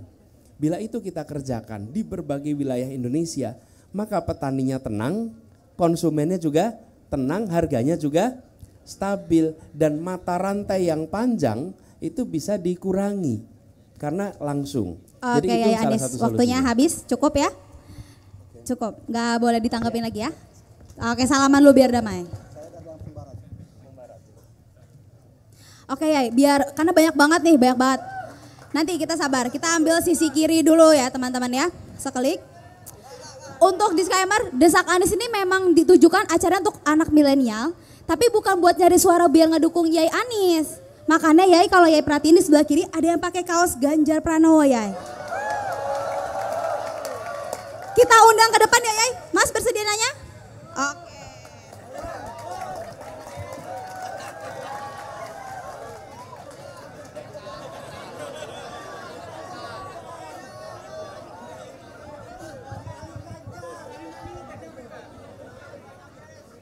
Ya, perkenalkan nama saya, panggilannya Pak Cekemon. Mon. Langsung saja. Dari rakyat biasa aja Pak, rakyat jelata. Saya ingin bertanya, Bapak sering menyebutkan bahwa IKN akan dilanjutkan, akan dibatalkan atau itu menurut saya abu-abu Pak. Karena Bapak bilang nanti tunggu masalah dasarnya selesai dulu. Nah, Pak, di Lampung ini ada contoh konkret Pak, kota baru di sana 15 menit dari sini mangkrak. Buktinya proyeknya mangkrak, masalah dasarnya nggak selesai-selesai sampai hari ini. Nah, jadi menurut saya Bapak ini hanya cari aman saja, mengatakan IKN akan dilanjutkan tapi nanti. Kalau menurut saya tegas saja Pak, mau lanjut-lanjut enggak. Alasannya bahwa udah diundang-undangkan, harus dilanjutkan, tapi kapan? Masalahnya kita nanti pasti ada masalah lagi. Masalah dasar di Indonesia pasti selalu ada. Jadi IKN itu kira-kira bakal dilanjutkan atau tidak Pak? Nah, yang kedua Pak, kita tahu semua paslon ingin menang satu putaran. Tapi apabila Pak Anies nanti gagal lanjut ke putaran kedua atau kalah langsung di putaran pertama, kira-kira bakal mendukung ke 02, 03 atau malah oposisi saja? Kira-kira aja Pak, pendapat pribadi. Kalau partai kita nggak tahu ya.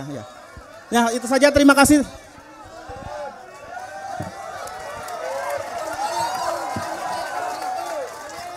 Ya, ini saya tadi sebelum jangan. Kita harus menghormati pilihan, betul tidak? Iya. Bahkan menurut saya, Bung Mon ya panggilannya, Mon, Yai Mon ini adalah contoh seorang yang demokratis. Karena dia mau datang sebuah acara dan ketemu pasangan yang bukan yang dia dukung, betul tidak? Nah, dan kita semua harus demokratis juga, menghormati. Inilah indahnya Indonesia, jangan dirusak, ya. Ya, nah, saya mau sampaikan begini. Jadi, kenapa IKN itu sudah sebagai sebuah proyek sudah ditetapkan oleh undang-undang, oke? Bagi undang-undang. Nah, saya melihat pertanyaan paling mendasar, siapa yang akan menggunakan IKN itu? Yang akan menggunakan adalah aparatur negara. Aparatur negara. Dari mulai presiden sama pejabat-pejabat dan pekerja pemerintah pusat. Satu tempat itu. Oke. Ini sama seperti, tadi saya coba cek tapi kok nggak ketemu datanya. Di Lampung misalnya, di Lampung nih. Ada kalau tidak salah 51% sekolah di Lampung itu statusnya rusak. Rusak berat nih. Sekarang kita punya uang. Uang ini mau kita pakai untuk apa? Memperbaiki sekolah 51% yang rusak berat nih, atau mau dipakai untuk membuat gedung baru bagi dinas pendidikan. Begitu. Jadi bukan soal urusan dasar kita akan selesai, tapi kalau ini bukan urusan dasar, ini problem. Problemnya apa? Sekolah rusak. Sekolah rusak tidak ada anggarannya. Kenapa? Karena anggarannya dipakai untuk urusan yang lain. Pupuk. Subsidi pupuk kita diturunkan kemarin. Nah sementara petani kita mengeluh soal pupuk. Lah kalau kita alokasikan anggarannya untuk membangun kantor, bagi siapa? Aparat negara. Aparat negara masih bisa bekerja dengan kantor yang sekarang. Nggak ada dampaknya. Oke? Jadi saya menghormati keinginan untuk membangun ibu kota, nggak apa-apa. Oke? Tapi hari ini kita sedang butuh menyelesaikan problem nih. Kalau sekolah rusak, itu berisiko. Oke. Kemudian puskesmas. Kalau tidak salah 40% dari kelurahan kita masih belum punya puskesmas. Jadi kita mau bangun mana? Mau bangun Kementerian Kesehatan yang bagus di Nusantara atau mau bangun puskesmas di seluruh Indonesia? Itu persoalannya Bung Mon. Jadi ini menjadi persoalan yang sudah jadi politis. Kalau politis apa? Pokoknya kalau saya mendukung si A, maka programnya saya harus dukung. Menurut saya harus objektif. Harus objektif. Objektif itu artinya apa? Kita menyatakan baik dan tidak berdasarkan penilaian objektif, bukan berdasarkan afiliasi politik. Jadi inilah sebabnya kenapa kita mendorong objektivitas, gitu ya. Dan yang kedua tadi soal saya tidak pernah berencana untuk menang satu putaran. Oke, kami memang selalu berencana untuk 2 putaran. Dan insya Allah kita masuk ke putaran kedua. Jadi memang betul kami nggak pernah. Saya coba cek. Saya selalu mengatakan bahwa yang penting masuk putaran kedua. Kenapa? Karena kami udah pengalaman. Kalau banyak orang lain pilkada itu cuma 1 putaran. Hanya Jakarta yang pilkadanya 2 putaran. Jadi kalau saya ditanya, saya mindsetnya memang mindset 2 putaran, nggak pernah 1 putaran. Dari dulu dan lebih baik nih saya mau tanya nih, surveinya selalu nomor berapa kita? Saya nomor 3. Saya tanya, nih di ruangan ini yang pernah disurvei, acungkan tangan, pernah disurvei? Enggak pernah, Anda 1, lumayan lah. Kapan waktu itu?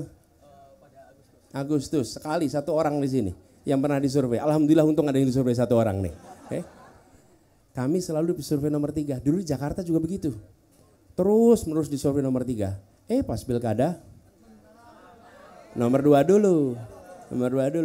Yang penting nomor 2 dulu. Habis itu baru 1. Gitulah kira-kira. Insya Allah menang. Oke.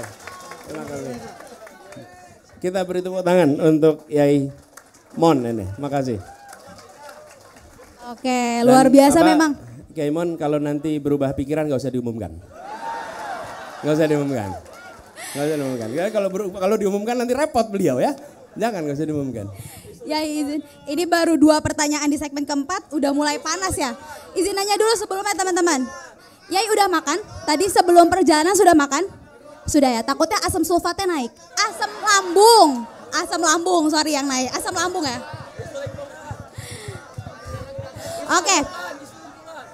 Oke, dari tadi kayak udah ya Rosana. Aku mau ke depan nih. Boleh kondusif dulu, tangan di bawah semua.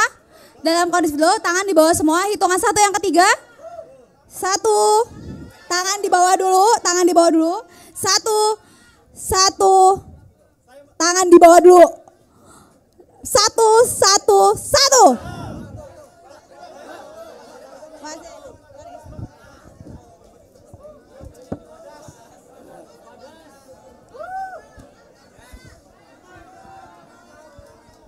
Selamat sore Mas Anies. Yai Anies. Oke, saya mulai pertanyaannya. Perkenalkan Mas, saya Rio dari Dewan Rakyat Lampung. Dewan Rakyat Lampung itu adalah organisasi rakyat independen yang tidak berafiliasi pada partai apapun, tidak menjadi underbow partai politik manapun. Nah, hari ini sebelum saya bertanya, saya sampaikan dulu pada tahun 1998 Dewan Rakyat Lampung merebut lahan yang dimiliki perusahaan selebar 43.000 hektar dan dibagikan kepada masyarakat Lampung sebanyak 2 hektar per 1 KK. Dan hal itu yang merupakan mestinya menjadi tanggung jawab negara yang diatur dalam Undang-Undang Pokok Agraria. Kalau Bapak tahu, di Undang-Undang Pokok Agraria itu diatur bahwa negara punya kewajiban memberikan tanah kepada orang miskin yang tidak memiliki tanah seluas 2 hektar.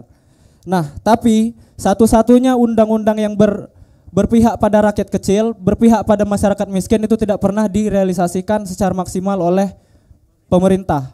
Kenapa kemudian masyarakat Lampung di Dewan Rakyat Lampung memilih untuk merebut? Karena apa? Karena pemerintah gagal dan tidak pernah menjalankan tanggung jawabnya, yaitu melakukan ataupun merealisasikan Undang-Undang Pokok Agraria. Dan pertanyaannya simpel. Apakah Pak Anies berani melaksanakan dan merealisasikan Undang-Undang Pokok Agraria? Itu pertama. Dan kalaupun berani, apakah strategi ataupun mekanisme yang Bapak lakukan untuk menerapkan ataupun merealisasikan mekanisme untuk menerapkan Undang-Undang Pokok Agraria? Nah, mungkin itu terakhir. Terakhir sebelum Bapak menjawab, saya minta tolong, walaupun ini forum politis, saya minta tolong jawaban yang diberikan karena saya mewakili 40.000 anggota kami yang tersebar dari 6 kabupaten besar di Lampung. Artinya jawaban Bapak itu ditunggu oleh 40.000 lebih masyarakat yang ada di Dewan Rakyat Lampung. Jadi saya minta, saya tidak butuh jawaban yang politis, saya tidak butuh jawaban yang normatif. Jawaban Bapak akan kami catat dan kami tuntut. Saya minta pertanggungjawabannya ketika Bapak jadi. Terima kasih. Hidup rakyat! Hidup rakyat! Hidup rakyat! Rakyat bersatu! Terima kasih. Sebentar. Duduk dulu Mas, duduk dulu. Semangat, ya. Semangat. Kita ngobrol sebentar, yang relax ya. Saya mau tanya nih. Soalnya diburu-buru terus sama MC-nya. Enggak, saya malah kalau boleh nih Mbak Moderator tanya sebentar. Apa yang menyebabkan itu tidak terlaksana ya? Apa? Oke. Mungkin itu sebagai informasi buat saya. Ini bukan testing, bukan. Saya pengen tahu sehingga kami mengetahui yang persoalan di perkotaan. Karena itu yang kita kerjakan di Jakarta. Tapi yang di sini saya pengen dengar. Iya. Oke, makanya kenapa pertanyaannya tadi soal berani atau tidak berani, Pak? Karena problem agraria, kenapa itu tidak pernah terrealisasikan? Yang menjadi lawan dari rakyat itu bukan orang lain, tapi justru pemerintah itu sendiri, kekuasaan itu sendiri yang disebut atau yang kita kenal dengan mafia tanah. Itu lawan sesungguhnya.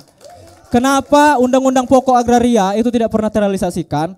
Karena politik ataupun pemerintahan itu sudah dikuasai oleh mafia tanah, oleh oligarki. Nah, pertanyaannya, hari ini kita semua tahu bahwa di republik kita bukan rahasia umum lagi, sudah menjadi rahasia umum bahwa pemerintah kita itu lebih tunduk pada orang yang punya uang. lebih tunduk pada orang-orang yang memiliki modal. Nah, ini yang menjadi lawan berat. Artinya kalau Bapak berani menerapkan undang-undang pokok agraria, Bapak bertentangan dengan pengusaha-pengusaha seperti Tommy Winata dan kawan-kawan. Nah, pertanyaan lanjutannya, saya kasih contoh langsungnya Pak. Walaupun di Lampung walaupun ada di Lampung, tapi datanya nanti kita kasih. Misal di Rempang kemarin, di mana posisi pemerintah saat 7.000 lebih masyarakat itu harus digusur dari tanah yang tempat dia lahir, tempat dia hidup, tempat dia menggantungkan hidup. Pemerintah tidak ada, pemerintah justru berpihak pada Tommy Winata dan perusahaannya. Di Lampung, di tanah register 40. Penyebabnya aja. Nggak usah penyebabnya orasi itu. di sini. Nggak usah orasi. Enggak, Cukup ini harus detail, Pak. Kenapa? Karena kalau dia tidak detail, nanti jawabannya jadi politis lagi. Anda sedang berpolitik juga sekarang. Cuma tidak pakai partai. Bukan. Politik dan politis kita bedakan. Politik dan politis kita bedakan. Politik sebagai cara, politis itu sikap. Nah, ini kita bedakan dulu. Anda bukan politisi, tapi Anda sedang berpolitik. Iya, gitu. saya tidak menyangkal bahwa saya sedang berpolitik, tapi saya tidak politis, itu dulu. Yang Anda lagi politis banget, berjuang untuk rakyat tuh nggak politis. Iya. Gimana? Oke. Iya dong.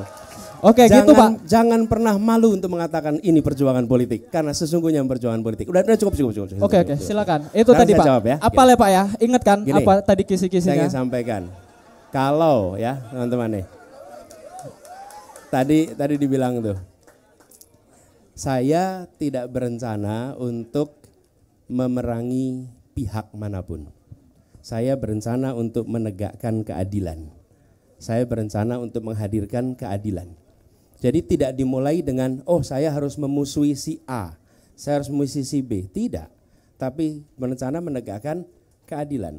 Dan itu juga yang dikerjakan di Jakarta. Jadi saya mau menyampaikan bahwa kalau soal berani atau tidak, siapapun bila dia melanggar hukum, bila dia justru merusak keadilan, maka dia harus dilawan. Dan saya beri contoh. Upah buruh di Jakarta, itu menurut aturan yang dibuat oleh Omnibus Law, kenaikannya hanya di bawah 1%. Rata-rata di Jakarta kenaikan upah buruh itu 8%.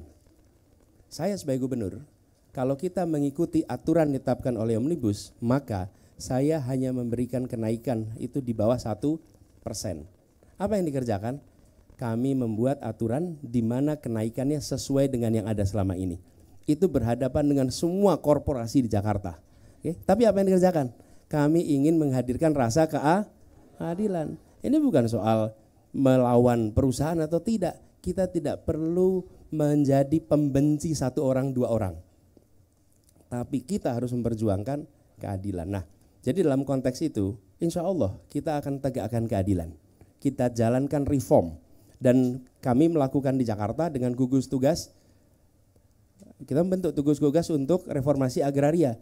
Dan yang diundang siapa? Yang diundang itu adalah aktivis-aktivis reformasi agraria dan pakar-pakar agraria masuk di dalam gugus tugas. Jadi aktivisnya nggak usah rame-rame di luar, aktivisnya ikut dalam merumuskan kebijakan supaya timbul keadilan. Perdebatannya di situ, dan di situ kemudian didiskusikan caranya. Dan itu juga yang kami kerjakan. Saya beri contoh, ada satu tempat namanya Tanah Merah. Tanah Merah itu tanah yang digunakan oleh rakyat puluhan tahun dan diakui sebagai milik BUMN. Saya itu tanya sama BUMN, ini BUMN dulu beli tanahnya dari siapa? Oh enggak beli Pak, itu adalah bekas dari perusahaan Belanda. Oke, pertanyaan saya berikutnya, perusahaan Belanda dulu beli dari siapa? Memang ada perusahaan Belanda beli dari rakyat? Nggak ada lah, dia datang ke sini dia garis-garisin aja tuh. Pertanyaannya, untuk apa merdeka kalau rakyat itu tidak bisa dikembalikan kepada rakyat tanahnya? Betul tidak? Jadi Bung Rio, filosofi kami itu keadilan dan tidak diungkapkan dalam kemarahan, tidak diungkapkan dengan kebencian, sehingga kita berbicara dengan siapapun itu tenang, termasuk dengan pengusaha. Ketika pengusaha itu rame ketika kenaikan UMP, maka apa yang terjadi? Ya disampaikan, ini argumennya, ini mereka akhirnya apa? Ya bisa terima juga, kira-kira begitu. Ya. Nanggepin terakhir aja. Saya sepakat bahwa tidak ada yang perlu dimusuhi, tapi ini saya cuma menekankan soal keberpihakan. Bahkan Bapak Jokowi sebelum dia jadi juga, dia bilang bahwa dia berpihak pada orang kecil, bahwa pemerintah sebelumnya juga bicara mereka mau menegakkan keadilan. Nah, saya mau menegaskan, Pak, menegakkan keadilan dengan merampas tanah rakyat itu adalah cara yang salah dan itu dilakukan bertahun-tahun oleh pemerintahan kita. Nah, itu yang mau saya tegaskan. Kenapa dia pertanyaannya berani atau tidak berani? Bapak, makanya saya tuntut dengan tegas, Bapak berani atau tidak? Lawan yang sudah saya kasih tahu, ini soal keberpihakan, Pak. Bapak berpihak pada rakyat kecil yang tidak punya tanah, pada kami-kami yang hidup sebagai petani, atau justru sama pihak korporat. Karena selama ini pemerintahan kita tidak pernah berpihak sama masyarakat kecil, Pak. Padahal saat masa kampanye, saat masa-masa menjelang pilpres, mereka bilang kami berpihak pada masyarakat kecil. Kami ini melakukan merampas ataupun menggusur Rempang itu untuk keadilan. Katanya mereka kayak gitu, sama aja. Ya, oke. Sekarang saya jawab ya. Mic-nya dikembaliin gak apa-apa. Gini, saya jawab. Ketika saya berjanji kepada warga, waktu itu saya menandatangani kontrak dengan warga. Kontrak itu saya tuntaskan. Bahkan warganya itu bilang, Pak Anies, dulu ada calon gubernur ke sini, tanda tangan kontrak, tapi belum selesai kontraknya sudah tidak lagi jadi gubernur. Oke? Jadi saya katakan ini kontrak saya tanda tangani dan saya berkomitmen 5 tahun di Jakarta. Lalu komitmen itu saya jalani. Jadi jangan menilai saya berdasarkan perilaku orang lain. Oke? Jangan. Anda menilai saya berdasarkan perilaku saya. Perilaku saya di masa lalu di Jakarta, karena itulah yang saya kerjakan. Jadi jangan kemudian menghukum seseorang akibat perbuatan orang lain. Tidak fair, betul tidak? Mulailah adil dari diri Anda sendiri. Oke? Thank you. Oke, terima kasih ya Mas ya. Aku tekanin sekali lagi, kita satu pertanyaan 1 menit karena luar biasa nih Pak. Mungkin ada 1000 lebih yang hadir di Desak Anies Lampung. Jadi kasih kesempatan buat teman-teman lain, mohon patuhi aturannya ya. Sekarang biar kita balance dari tadi, kiai-kiainya aja yang keluar. Aku mau atu-atunya nih, mana nih atu-atunya, keluarin gadingnya dong, oke? Dalam hitungan 1 yang ketiga ya, atu-atu mohon atu-atu. 1. Ini kayak atu yang pakai baju pink ceriwis ini. Silakan desak Pak Anies terus sampai kurus, oke? 1 menit 1 pertanyaan ya Kak ya, atu ya. Oke, langsung.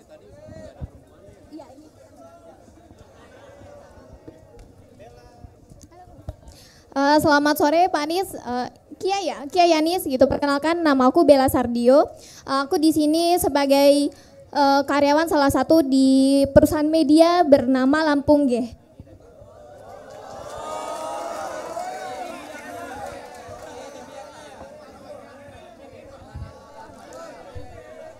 Oke, saya lanjut ya, Yai. Ada apa dengan Lampung deh? Oh, media. Ya, salah satu media di Lampung. Oke, siap. Yuk, terusin. Kalau tadi disinggung untuk membangun sekolah, yang uang-uang tadi untuk pembangunan IKN, mending kita untuk bangun sekolah. Di sini saya mau singgung ke soal kepala sekolah hingga guru tak sedikit merasa terteror dengan urusan dana BOS dan lain-lain. Baik, apakah tenaga pendidik tersebut bersalah atau tidak? Jadi kalau di sini mungkin juga di provinsi yang lain, kalau di kampung itu mau guru salah dalam penggunaan dana BOS atau dana-dana dari pemerintah, tetap merasa takut ya. Kemudian nih, kalau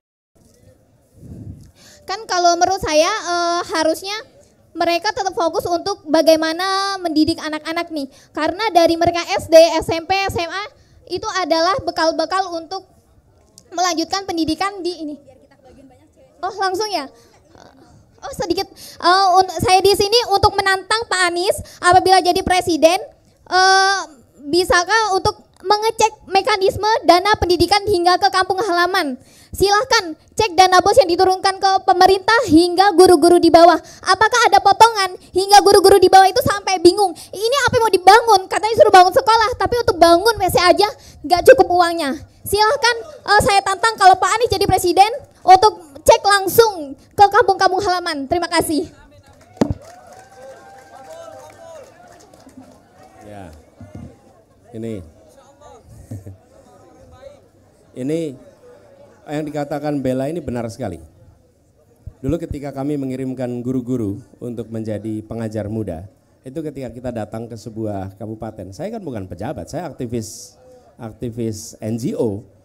Itu ketika datang banyak pemerintah daerah yang menolak. Kenapa? Mereka bilang mana ada orang-orang terbaik mau jadi guru di tempat kami, Pak.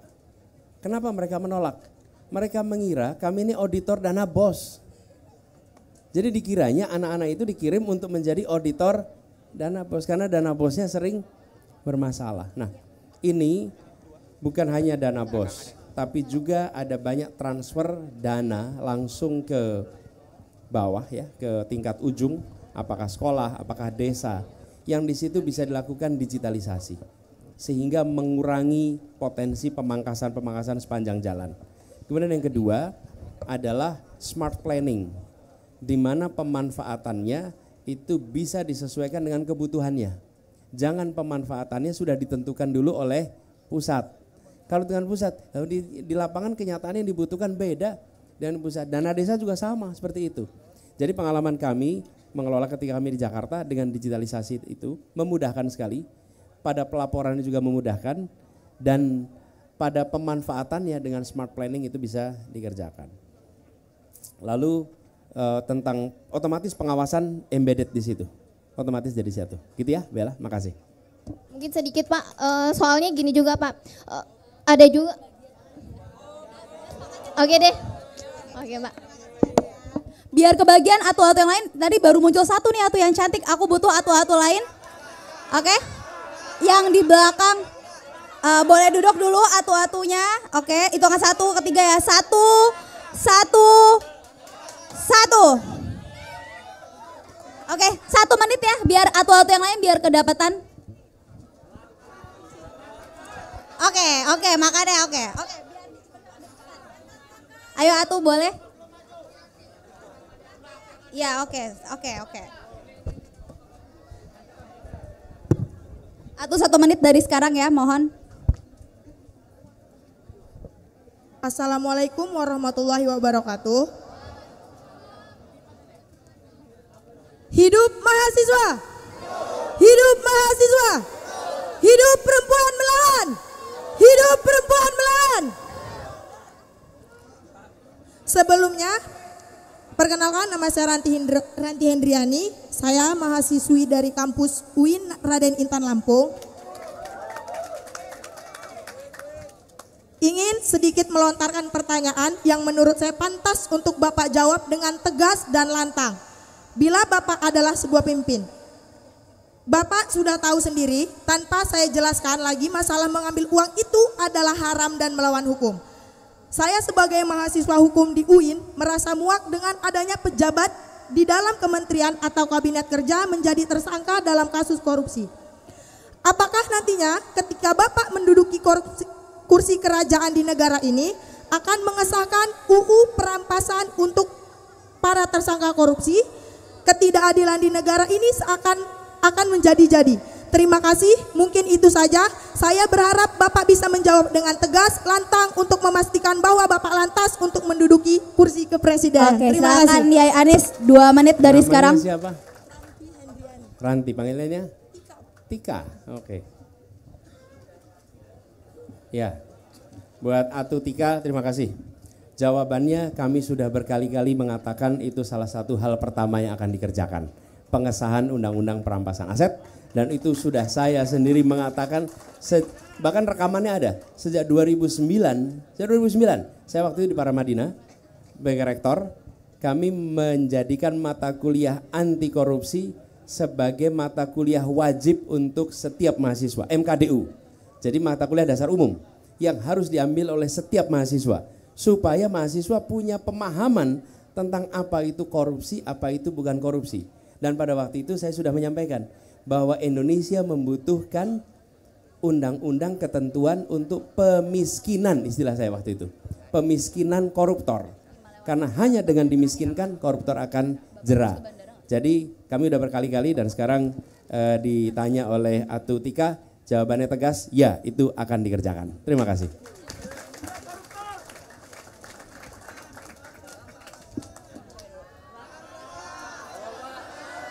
Oke. Tetap kita di belakang nanti terabaikan ya, kita harus mengedepankan adil dan makmur. Atu-atu di belakang, tangannya di bawah dulu, kita cepat 1 menit dari sekarang ya. Oke, hitungan 1 ke 3, untuk kaum milenial atu-atu silahkan ya. 1, turun dulu tangannya di bawah, 1.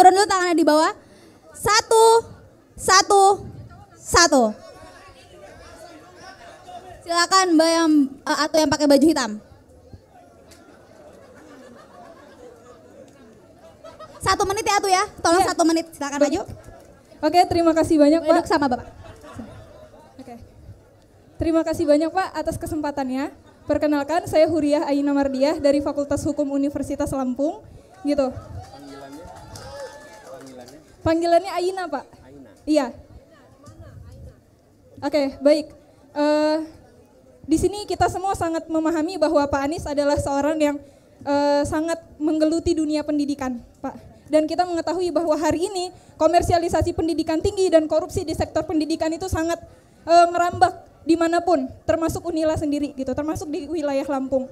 Gitu. Pertanyaan saya adalah bagaimana Bapak dapat mengentaskan korupsi di sektor pendidikan yang pertama, dan kedua adalah bagaimana pendapat Bapak tentang aturan bahwa pemilihan rektor itu ada 35% suara menteri dalam pemilihan rektor, yang sehingga menurut kami Pak bahwa itu adalah cikal bakal masuknya oligarki di perguruan tinggi dan politisasi politik praktis yang masuk di perguruan tinggi hari ini. Mungkin segitu Pak. Terima kasih banyak. Oke, silakan Yai Anies ditanggapi 2 menit. Ya. Ketika bicara tentang institusi yang di situ ada praktek korupsi, maka nomor 1 melihat apa dari sistem, institusi, aturan yang memberikan ruang bagi praktek korupsi. Perbaiki itu. Yang kedua, masukkan kriteria integritas sebagai kriteria utama di dalam seleksi kepemimpinan. Dan integritas ini adalah sesuatu yang bisa dinilai, bisa diassess. Ada rekam jejaknya. Kemudian yang ketiga adalah monitoring dengan menggunakan teknologi terkini di dalam pelaksanaan kegiatan di dalam institusi ini, termasuk institusi pendidikan. Itu yang pertanyaan pertama. Yang kedua tentang hak suara ya. 35%. Begini, kampus itu harus dikembalikan sebagai sebuah tempat ada kebebasan mimbar akademik. Dosen, kemudian mahasiswa itu diberikan kebebasan untuk mengatakan apa saja, mengungkapkan pikirannya yang semuanya mendasarkan kepada ilmu pengetahuan. Dan itu harus dijaga. Salah satu menjaganya adalah ketika mereka menentukan kepemimpinannya, maka yang menentukan ya kampus sendiri, bukan pemerintah yang menentukan kepemimpinannya. Biarkan kampus. Yang harus dijaga adalah di kampus itu proses politiknya harus sehat. Jangan sampai di kampus proses politiknya tidak sehat, nggak sehat. Terus minta tolong ke pusat. Berantemnya di kampus, kompetisinya. Tapi minta tolongnya ke pusat, pakai tangan pusat. Dan pusat juga nggak usah dipakai tuh tangannya untuk ikut-ikut intervensi urusan politik kampus. Nah, di dalam kampus itu menurut kami harus jaga kebebasan akademiknya, mimbar akademik. Yang kedua, di dalam menentukan kepemimpinan, gunakan kriteria yang jelas. Kompetisi tanpa kriteria, kalau di kampus, itu akan merugikan. Dan harus diingat, pejabat di kampus itu sifatnya rotasional. Rotasional itu artinya apa? Setelah selesai jadi rektor, dia jadi dosen biasa. Jadi itu bukan tangga, itu rotasi. Karena sifatnya rotasi, dorong kompetensi, ada meritokrasi, dan tidak perlu ada intervensi dari pemerintah pusat. Oke, terima kasih. Karena keterbatasan waktu, kita pilih 1 pertanyaan terakhir ya. Tangan di bawah dulu, mohon kondusif, tangan di bawah. Tepuk tangan buat yang puas, merasa puas dengan kinerja pemerintah Lampung. Tepuk tangan yang merasa tidak puas dengan kinerja pemerintah Lampung. Oke, aku akan pilih satu pertanyaan terakhir ya. Mungkin yang di belakang. Yang di belakang. Oke, hitungan satu. Mas yang paling pojok belakang silakan ya Kiai. Oke, tapi 1 menit ya. 1 menit. Mohon 1 menit, iya. Yuk, dipercepat. Lari, ay. Cepat, ay. Oke, silakan.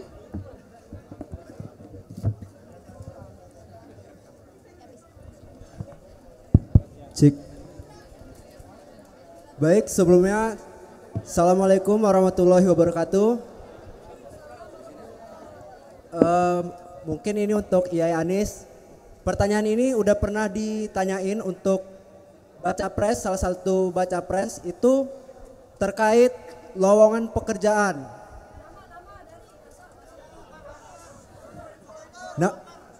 Nama saya Ardi Baskara, saya dari Universitas Lampung. Pertanyaan saya kemarin itu sempat ada salah satu baca pres ditanya terkait lowongan pekerjaan. Terus dia ngasih jawaban cari aja, buat aja jadi wirausaha aja gitu. Itu gimana gitu karena kita ini mahasiswa yang bakal 5 tahun lagi akan mencari kerja. Jadi di sini saya bukan mau ngajak untuk mendukung Yai Anies tapi lebih rasional dalam memilih pemimpin presiden Republik Indonesia untuk tahun 2024 sampai 2029.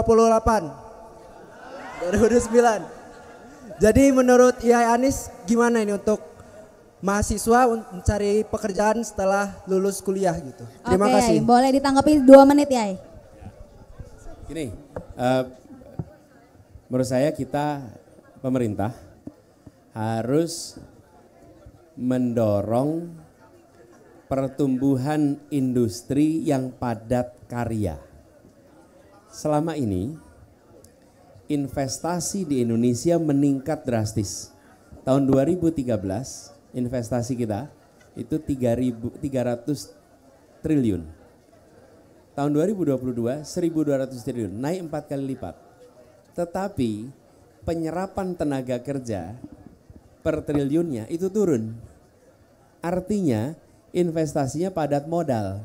Kita butuhnya investasi yang padat karya. Nah, ini yang membuat selama ini kenapa kita menyaksikan pertumbuhan ekonominya tinggi, bukan tinggi, baik.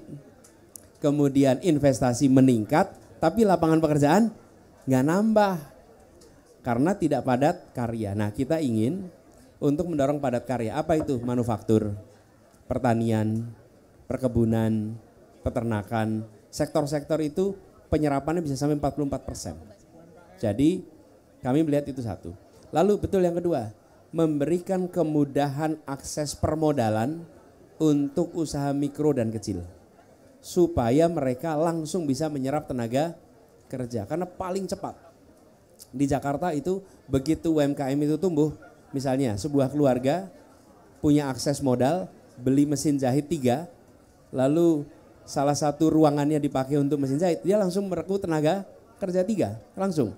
Ketika bikin catering, langsung bisa merekrut tenaga kerja. Jadi UMKM itu salah satu yang paling cepat. Tapi UMKM itu kalau tidak diberi akses permodalan, dia tidak akan bisa tumbuh. Gitu ya, Bang Arya? Oke, luar biasa ya.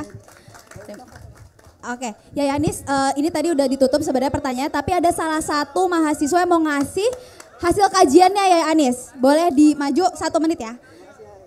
Yai Anies, ini ada salah satu mahasiswa yang bikin kajian, mau menyerahkan kajiannya.